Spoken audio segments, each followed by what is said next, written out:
Mr. Rooney. Thank you, Mr. Chairman. I want to go back to the more specific discussion on the Global Hawk, if I could, and some of the things that you've already said in your testimony.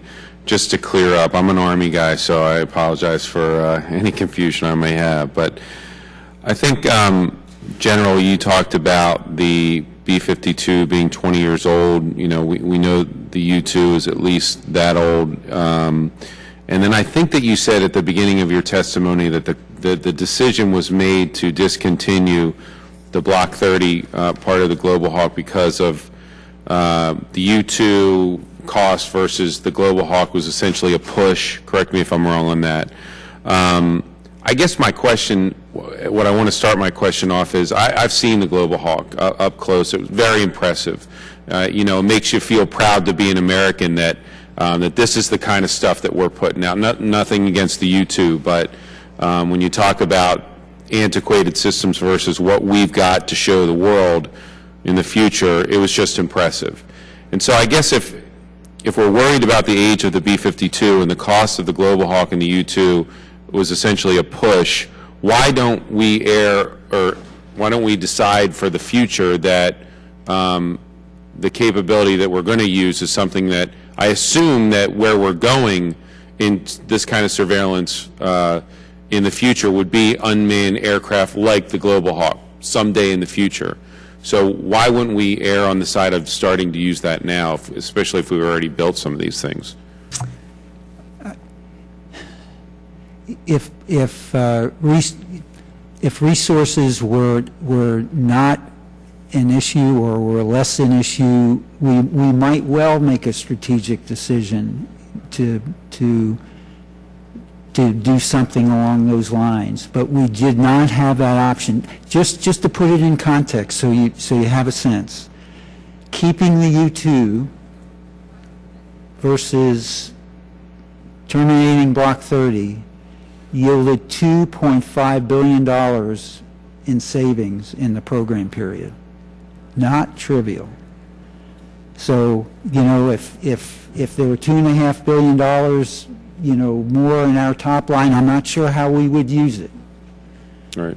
But I just want to give you that sense that we recognize that and remotely piloted aircraft are growing in our inventory and will continue to grow. And we will have a foothold with Global Hawk. And the Department of Defense will have a broader one, including the Navy. But this was a choice that we had an asset that could do the mission as it's currently specified and could do it overall at much less cost. I just want to, for the sake of presenting this letter that I have from my colleague from Florida, Mr. Young, from Secretary Ashton Carter, which highlights, and this is just 6 months ago, the continuation of the program is essential to national security, and there are no alternatives to the program which will provide acceptable capability to meet the joint military requirement at less cost.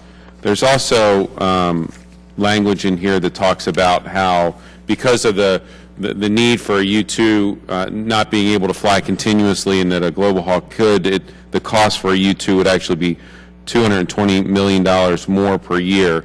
I understand if those numbers, you know, aren't matching up now, but 6 months ago, what I look at when you say we've spent or we've appropriated $4 billion for you to make, or for us to be able to purchase, I think, 21 of these Global Hawks. We've got 14 built. When I have to talk to my constituents and the taxpayers, and I say, yeah, we've got these really cool surveillance Global Hawks that are going to take the place of this 50-year-old plane. We've got 14 of them made, but now we made the decision to just park them in a garage somewhere.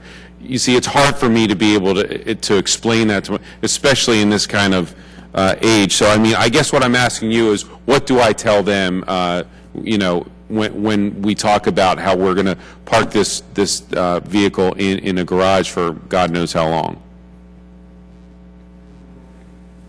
We will put the platforms into recoverable storage And so we're not talking about breaking the birds up.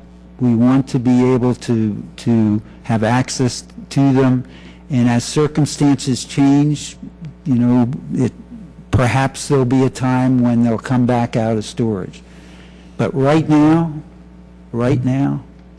we strongly recommend the U2 solution set, given all the demands that we face.